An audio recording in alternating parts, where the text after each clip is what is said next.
everybody. Welcome to another podcast, All Things Considered Franchising. All Things Considered Franchising is a series of conversations with entrepreneurs in and out of the franchise industry, people who are exploring opportunities, want more information about business ownership.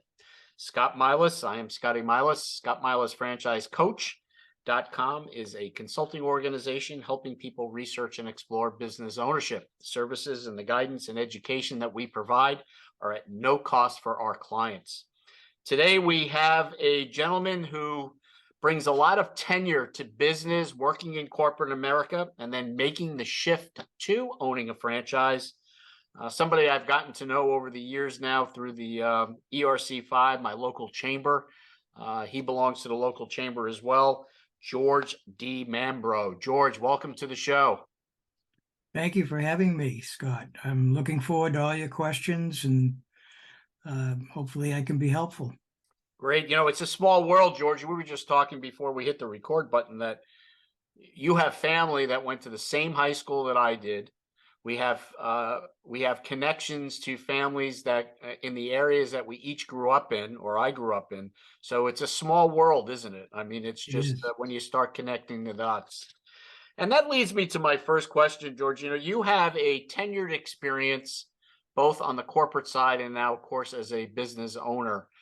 You were involved in the printing industry for many, many years. We won't get into the number of years because nobody likes to talk a specific number. We'll just use it politely as tenured. You were in the retail business, but talk about your path in corporate America that finally kind of triggered you to get out and start thinking about business ownership. But you really weren't looking for a business. You kind of stumbled on the idea of owning your own business.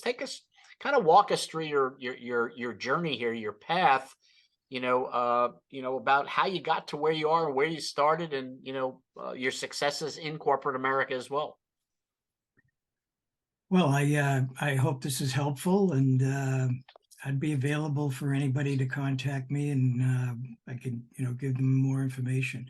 But once I got out of college, my dad had been a salesperson all his life, and I just felt that, and he had a very good life, earned a good living, and we were a very happy family because of it. And I just felt, well, I'm going to go into sales. And I thought that sales was a great idea because, you're not in a bucket that you're only going to earn this much money. Right. You can earn as much as you want to.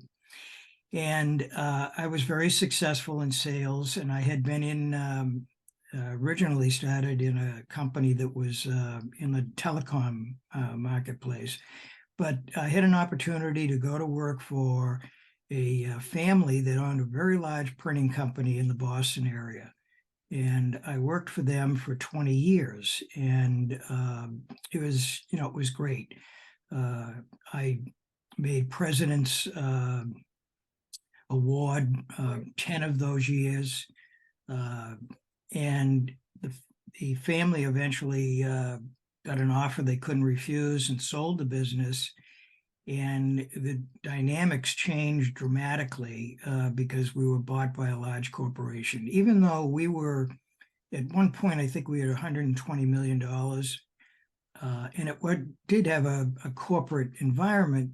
But once we were sold to a company that was also in the printing business, but their revenue was close to $1 billion. Wow. The corporate environment changed dramatically. And I started looking around, and I had an opportunity to start a retail business in a resort area. And it was again a good learning experience. And we just couldn't make enough money to sustain ourselves because of the seasonality in an environment such as a tourist area. So I was still looking to do something, and I kept on thinking, I want to start a business, and I want it to be in sales, but I don't want to have have to worry about having a CFO, having all these additional people to support. And I was introduced to a financial consultant, and at the time I didn't know what he was going to consult with me about, but he Right. was an awfully nice guy. We had great telephone conversations, and at the time I wasn't working, and I had taken a couple of months to just kind of figure out what I was going to do. And he started talking about franchises one time on the telephone, and all I could think of is making sandwiches. And I said, The five that's not dollar foot long and the golden arches. right, exactly. And I said, that's not what I want to do. And he educated me. He was a financial consultant, but he also consulted in getting people interested in franchises. And he was very knowledgeable, as you are, Scott, about the business. I had really no knowledge. And again, as I said, I didn't want to have a brick and mortar, lots of employees, things of that nature. I wanted to have something that I could use my sales ability to help people in their business. And we eventually eliminated a lot of people that a lot of franchises Right. that we had talked about. And we got down to a company called Schooley Mitchell. I'd never heard of them. Did a little research on my end, and we continued to talk. And eventually I went there on what they call a discovery day.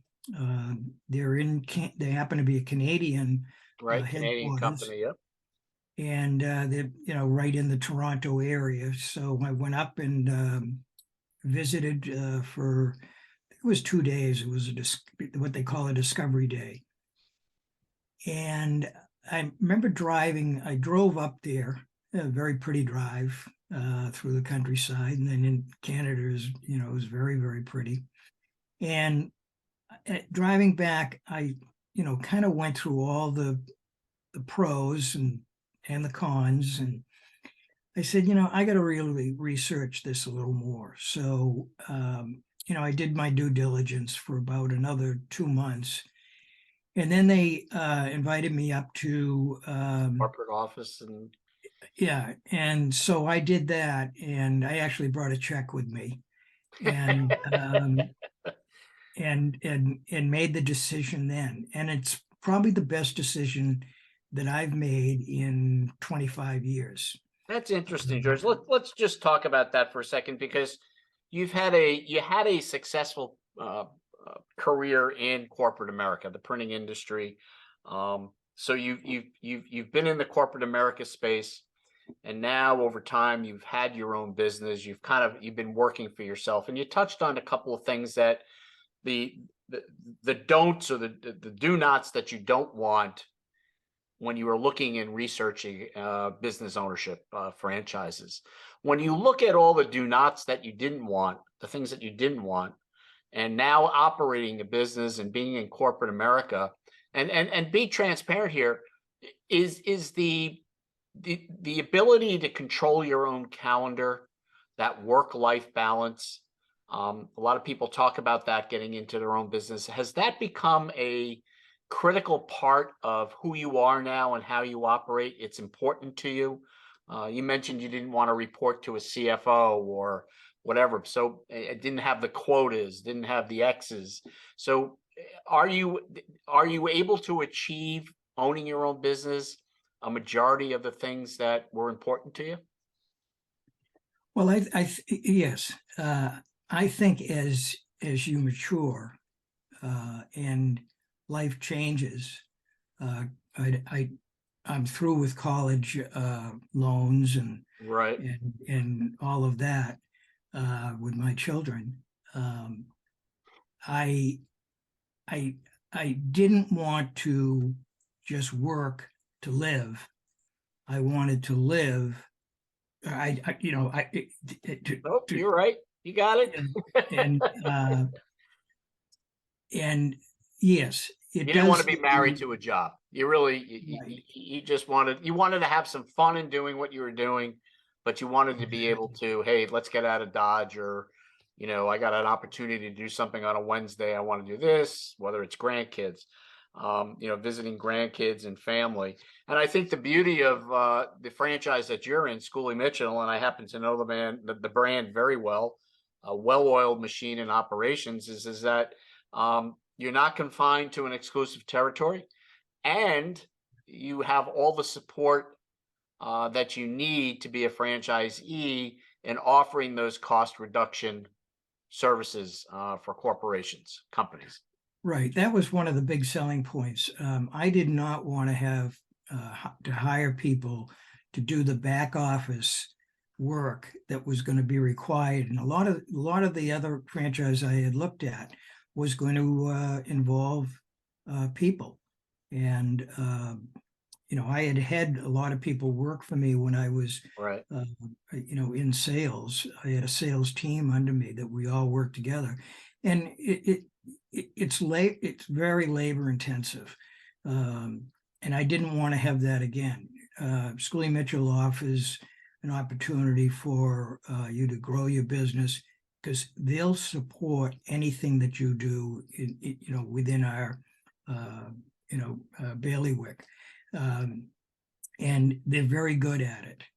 So in other words, it's build it as big or as large as you want and stop, or keep it as simplistic as you want, but be comfortable, be successful, and don't find yourself pushing yourself back up against the wall or stressing yourself out. I think would that be an amicable way of saying it? I mean, you really are controlling where you want to be and what your goals are. I would agree with you. Yes, absolutely. So when you look at your process, as you started the process, you mentioned getting connected with a financial consultant that started to put the pieces together, similar to what I do as far as our franchise consultant. When you, in talking to our audience, our listeners, if you were going to encourage people who want to investigate and research business ownership, what are some of the things do you think that someone should really be concentrating on? We talk about finding out what your why is, taking your skill sets, but in your experience, how should someone really kind of go about this to make a validated decision on whether this is something that they should do or not do? I think that franchising, and I'll use Schooley Mitchell as a good example, is that it offers you an opportunity to be successful. There's training involved, which any kind of a business, you need to know what you're doing in that business. But there are people that can help you, Right. so that you're not just out there, alone trying to figure out what's my next, plan. Does that Yeah, answer no, your? that answers the question. So what you're saying to people is that what you lack in experience, you have the sales aptitude, but in your case, you have the sales aptitude, but what you lack in experience, Schooley Mitchell brings to the table to That's help correct. you be successful. So in other words, in franchising, we call that you don't necessarily need to be an expert in the industry, that most franchisors would rather you not have extreme experience so they can train you and teach you how to be a successful operator of the system. So I Right. think that's the gist of it. When you look at your career, George, over the last 20, 25, 30 years, corporate America, your success within the printing industry, knowing what you know now. And again, I'm not trying to put you on the spot, but it's kind of a question that I like to ask people on the show. If you had a chance to do it all over again and knowing what you know now, what I call know your no or get to know your no, do you think this is something that people should, if it's in the back of their mind thinking about business ownership, that they should explore it, at least take the initiative and the leap to learn more and want to learn more? Yes, and I don't think that I would absolutely do that, and it didn't make any difference whether you're at 30 years old or 50 years old. If you've got the desire to own your own business, franchise is probably one of the better ways to do it. Starting a business, which I did in the retail end, was very difficult. I had never really thought much about social media when I was selling printing. Just wasn't, it Right. wasn't applicable to what I was doing. But boy, I had to learn that in the retail business, because that's the way people found you, and et cetera. I spent an awful lot of time doing that. If you were investing in a franchise, that probably is something that they're going to provide to you. Right. So Like, your focus was on the business, building the business, not on developing the systems to get the that's right. business. That is Yeah. right. Oh, that's a big thing about franchising. And we call it here at ScottMilasFranchiseCoach.com, we call it um, being a process entrepreneur, somebody who can follow the process, the systems, so that you're not in business developing the systems, you're in business running your business. Whereas there's a lot of people out there, not a lot, but there are people what we call visionary entrepreneurs, and they like putting the pieces to the puzzle together. Yet it's a slower growth pattern because you're constantly hiring people or developing the systems. So, Yes. we kind of look at that. Um, George, Schooley Mitchell, like I said earlier, I've known the brand. It's been around for a while. Dennis is just a remarkable individual. He has built a well-oiled machine. Tell us a little bit about, maybe take 30 seconds here and tell us a little bit about the services that you're offering to clients as far as savings. Everybody loves to save money, but I think you and I had this conversation a couple of weeks ago at a chamber event that it's amazing how people want to save money, but people always find the time. People can never find the time to want to save money. So you've taken kind of that headache out where you're doing all the work for somebody to be able to find those savings. Tell us a little bit more about that. Well, one of the objections that you normally get when you're talking to a business person about what we do is, oh, well, we do that already. And I say, oh, that's great. Well, do you have software that's been developed over 10 to 15 years that helps you find the most effective cost for a particular vendor and service that you have? And they look at you and, well, no. Well, we do. Schooley Mitchell has been around for almost 30 years now. They have over 30,000 customers. And we have, the most experience in reducing costs for Right. businesses in all of their, daily, monthly expenses. And that's something that I've bought into. That's something that I own, that I can offer to my potential client. And that's something that they can't do. So And Schooley Mitchell isn't sitting around and you're not sitting around kind of dialing for dollars and reaching out to vendors and saying, can you, or here's the price, let's see what we can do. This is a sophisticated approach to cost savings, whether it's waste removal, whether it's telecommunications, electricity, utility type products. This is a right. sophisticated approach and a analytical approach. I guess we can call it quantitative. There's that quantitative approach to this. Is that a great way to put it? As far as offering savings to people. Yes, very, very good. You're hired. Um, yeah, we don't. I don't like to use the word negotiate, but the Right. customer will, the client, the potential client will say, well, oh, you negotiate. So no, we don't. We call the vendor, we engage with the vendor, tell them what we're doing. They know who we are.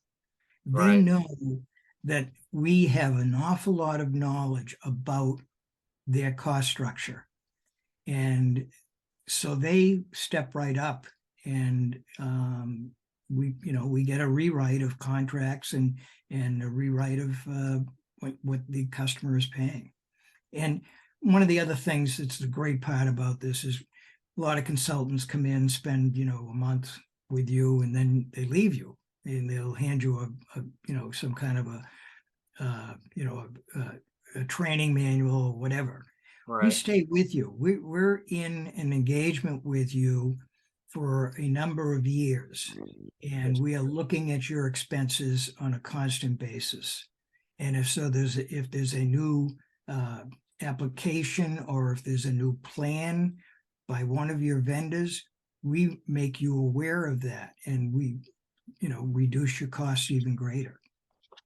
Well, everybody, we've been talking to George DeMambro. I am Scotty Milas. George DeMambro is a franchisee with Schooley Mitchell. He owns his own business, offering cost reduction services in all aspects, whether it's utilities, engineering, transportation, really kind of anything that if a company is looking to, approach or look and see if there's some savings. This is all things considered franchising, and we've been focusing on franchise opportunities and helping people research and explore business ownership. George, when you look back over the last 25, 30 years, I think you mentioned that, you know, maybe sometimes you sleep at night and say, maybe I should have done this a little bit earlier, but and you've encouraged people that have been thinking about business ownership to go out and kind of pick up the phone, whether it's calling someone like myself or a consultant, another consultant in regards to researching. But if you were going to pick those one or two questions that someone should be asking, and again, everybody wants to know how much money I can make, and I think the validation, but what are those one or two questions that, uh, in your opinion, that people, when they're asking themselves on whether I should or shouldn't do this, that they should be asking? It's got to work for you.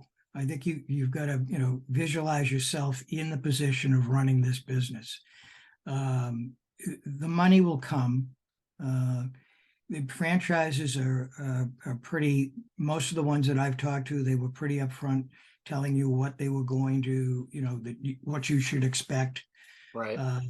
And I would definitely use a consultant. It's no cost to you. You don't pay them, and they help you in the process.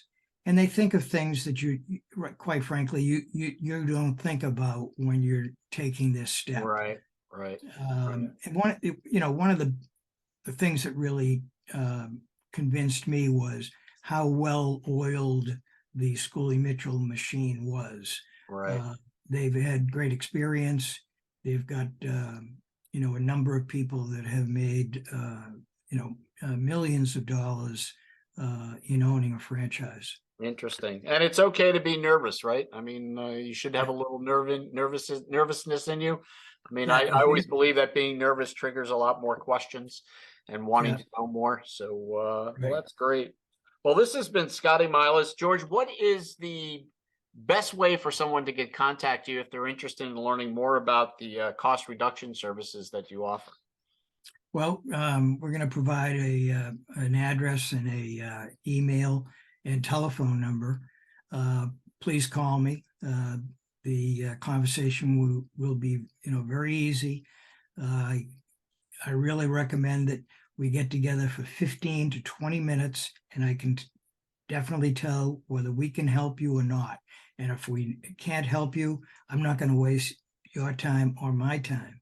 And the audits are free, so you don't pay any upfront costs, and we get our fee from the savings. Right. So it's Right. really it's found money for the business, And I think it will be a great experience, and you'll save money. Great, great. George, well, we really appreciate your time. We hope to get you back maybe soon, and you can tell us about all your successes that you're helping, and maybe give us some examples and stories of the savings that you've been offering companies, or being able to find for companies. I'm Scotty Milas, Scott Milas, franchisecoach.com. All Things Considered Franchising. All Things Considered Franchising is a podcast devoted to the entrepreneur, helping people research and explore opportunities. Scott Milas, franchisecoach.com. Until next time, this is Scotty Milas. Have a great day.